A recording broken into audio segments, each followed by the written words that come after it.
Hello friends, मैं DSR आपका स्वागत करता हूं अपने चैनल हिम्मत ना हार में। सचिन तेंदुलकर या फिर यूं कहे अ गॉड ऑफ क्रिकेट या फिर लिटिल मास्टर या फिर मास्टर ब्लास्टर, कई अनेकों नामों से हम इन्हें पहचानते हैं। इनकी पहचान के लिए हमें किसी इंट्रोडक्शन की आवश्यकता नहीं है। कई प्रकार के अंतर्राष्ट्रीय राष्ट्रीय अवार्ड इनकी झोली में है। आईसीसी के बेस्ट अवार्ड या भारत के राष्ट्रीय सभी प्रकार के अवार्ड जैसे कि भारत रत्न, पद्म विभूषण, पद्म भूषण, राजीव गांधी खेल रत्न, अर्जुन अवार्ड या इस प्रकार के अनेकों अवार्ड से ये सुशोभित हुए हैं। इस प्रकार की फैंस फॉलोइंग, ये सभी अवार्ड ये किस कारण है ये भी आपको पता है। इनकी शानदार बैटिंग के कारण, इनके शानदार क्रिकेट के करियर के कारण। लेकिन क्या आपको पता है ये जो शानदार बल्लेबाज है ये अपने बचपन में एक फास्ट बॉलर बनना चाहते थे। जी हाँ, आपने सही सुना। ये इनकी इच्छा बिल्कुल भी बल्लेबाज बनने की नहीं थी। इनको बैटिंग से ज्यादा बॉलिंग पसंद थी और अपने इसी ड्रीम को पूरा करने के लिए मात्र 14 वर्ष की उम्र में ये एमआरए पेस फाउंडर एकेडमी में गए।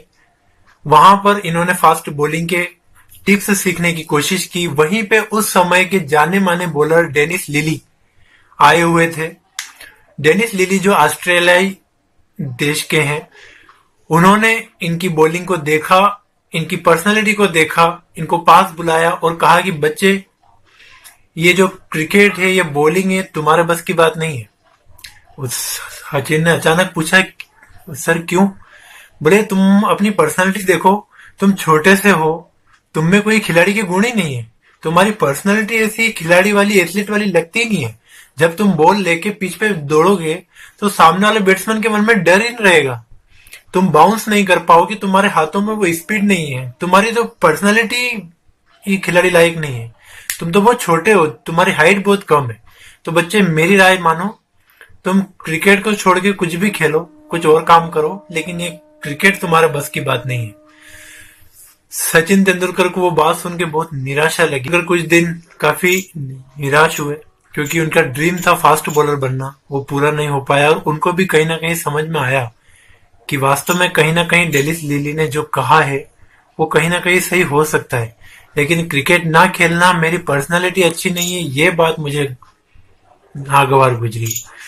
उन्होंने अपने मन को व्यवस्थित किया। उन्होंने सोचा, मेरी हाइट कम है, कोई बात नहीं, मैं बॉलर नहीं बन सकता, कोई बात नहीं, मैं बैट्समैन बनूंगा, लेकिन खेलूंगा तो क्रिकेट ही। और उनकी यही डिटर्मिनेशन वाली भावना, उनके अंदर का हार्ड वर्क उन्हें कहां से कहां ले गया वो आप सभी जानते हैं। तो मित्रों, मेरा यही कहना है कि अगर सचिन तेंदुलकर उस दिन ये सोच लेते कि मुझे तो भगवान ने अच्छा शरीर दिया ही नहीं, मेरे हाइट कम है, मेरी तो किस्मत खराब है, मेरे साथ तो लाइफ में कुछ अच्छा हुआ ही नहीं, अगर मैं थोड़ी अच्छी हाइट वाला होता तो आज बहुत बड़ा खिलाड़ी बनता, ये फालतू बातें सोचने की बजाय उन्होंने अपनी जो सबसे बड़ी कमजोरी थी उसी को अपनी स्ट्रेंथ बना लिया। कई बार जब वो बैटिंग करते थे, अच्छे शॉट खेलते थे, अच्छी बॉलों पे हिटिंग करते थे, तब कमेंटेटर बोलते थे कि सचिन तेंदुलकर की कम हाइट ही उनका सबसे बड़ा अस्त्र है। उनकी कम हाइट के कारण उनकी बैटिंग पे, उनके बल्ले की पकड़ पे, उनके हर प्रकार की टेक्निक पे उनका पूरा जोर है। तो दोस्तों, उनकी जो कमजोरी थी उसी को उन्होंने अपनी ढाल बना लिया और आज वो किस मुकाम पे है वो बताने की जरूरत नहीं है। उनकी लाजवाब बैटिंग, सबसे ज्यादा मैच खेलने का रिकॉर्ड, सबसे ज्यादा 100 मारने का रिकॉर्ड, सर्वाधिक रन, ऐसे कई प्रकार के रिकॉर्ड्स उनकी झोली में। और कुछ रिकॉर्ड्स तो ऐसे हैं जो शायद ही टूटे। इसके अलावा दोस्तों, एक और बात मैं कहना चाहता हूं कि उनकी लाजवाब बैटिंग के कारण, उनकी भारत के लिए खेली गई लाजवाब इनिंग्स के कारण हमारी इंडियन एयरफोर्स ने उनको ग्रुप कैप्टन नाम की ऑफिसर रैंक से भी नवाजा है। ग्रुप कैप्टन जो ऑफिसर रैंक है वो हर किसी को नहीं मिलती। इंडियन एयरफोर्स में या हो या इंडियन आर्मी में कई ऐसे लोग हैं जिनकी हाइट 6 फीट होगी या उससे ऊपर होगी, लेकिन वो उस रैंक पे नहीं पहुंच पाए। जब तेंदुलकर वर्दी धारण करके उनके सामने आते हैं तो उनसे भी ज्यादा हाइट वाले लोग उन्हें सैल्यूट करते हैं। तो मित्रों, जरूरी नहीं है कि हमारे शरीर में कोई प्रॉब्लम है तो हम उसका बहाना बना के बैठे रह जाए और जीवन भर आगे बढ़ने की कोशिश ही ना करें।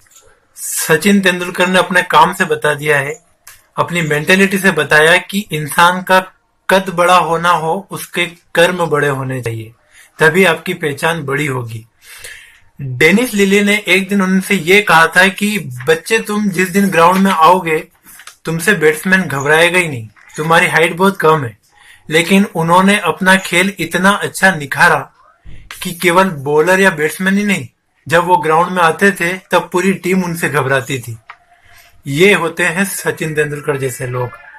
इस दुनिया में केवल तेंदुलकर जी ही नहीं, ऐसे कई लोग हैं जिन्होंने अपनी कमियों को, अपनी परेशानियों को अलग रखकर वो मुकाम पाया है जो आसान नहीं होता। इसी प्रकार एक और मुझे ध्यान में आ रहे हैं, राजस्थान में आईएएस ऑफिसर है जो अभी अजमेर में उनकी पोस्टिंग है, आरती डोगरा जी। उनकी हाइट भी काफी कम है, लेकिन आज वो कलेक्टर की पोस्ट पे है। बड़े बड़े 6 फीट वाले, 6.5 फीट वाले लोग उनकी बात मानते हैं, उनके सामने हाथ बांध के खड़े रहते हैं। अगर वो भी ये सोच लेती कि ये पोस्ट तो मेरे लिए है ही नहीं, लोग मुझे क्या कहेंगे, मेरी हाइट तो बहुत कम है, लेकिन उनके इरादे, हाइट, आज वो उस मुकाम पर है जिस मुकाम पे जाने के लिए अच्छे अच्छे पारंगत लोग भी पसीना पसीना हो जाते हैं। तो मित्रों, मैं यही कहना चाहता हूं कि मैं मानता हूं कि हमारे शरीर में कई प्रकार की वीकनेसेस हो सकती है। हो सकता है हमारे अड़ोस पड़ोस में, हमारे रिश्तेदार में, हमारे फ्रेंड्स में कई लोग ऐसे होंगे जो बहुत टैलेंटेड होंगे, जिनके पास बहुत ऐसी खूबियां होगी जो हमें नहीं है, लेकिन हमें हमारी खूबियों को पहचान। आपको पता है, भारत की लगभग 131 करोड़ की जनसंख्या में से लगभग 28 करोड़ लोग प्रॉपर हैंडीकैप्ड है, यानी उनके शरीर के कुछ अंग ऐसे हैं जो काम नहीं करते, लेकिन फिर भी वे लोग आगे बढ़ने की कोशिश में हमेशा लगे रहते हैं। आप हॉस्पिटल में जाके देखिए, कई लोग जिंदगी और मौत के बीच में झूल रहे हैं। कई लोग ऐसे हैं जो चाहते हैं कि मुझे बस कैसे भी करके मैं अपने पांव पे खड़ा हो जाऊं। कई लोग ये चाहते हैं कि मेरा दोनों में से कोई एक हाथ भी थोड़ा सा एक्टिवेट हो जाए तो मैं जिंदगी में बहुत कुछ कर लूं। कई लोग ऐसे हैं जो अंधे हैं, वो कहते हैं कि अगर मेरी एक आंख में थोड़ा सा धुंधला दिखना भी स्टार्ट हो जाए तो मैं जीवन में वो मुकाम पाऊं जो हर कोई नहीं पा सकते। कई लोग ऐसे हैं जो बोल नहीं पाते, वो कहते हैं कि अगर हमारी थोड़ी सी आ ऊ ऐसी आवाज भी आ जाए तो हम अपनी बात को इतने अच्छे से बताएंगे जो हर कोई नहीं बता सकता। ऐसे कई लोग हैं हमारे बीच में जिन्हें भगवान ने वो सब कुछ नहीं दिया है जो हमें मिला है। इसलिए जो स्ट्रेंथ आपके पास है आप उसको फॉलो कीजिए, आप उस पर ध्यान दीजिए, उस पर ध्यान मत दीजिए जो हमारे जीवन में है ही नहीं।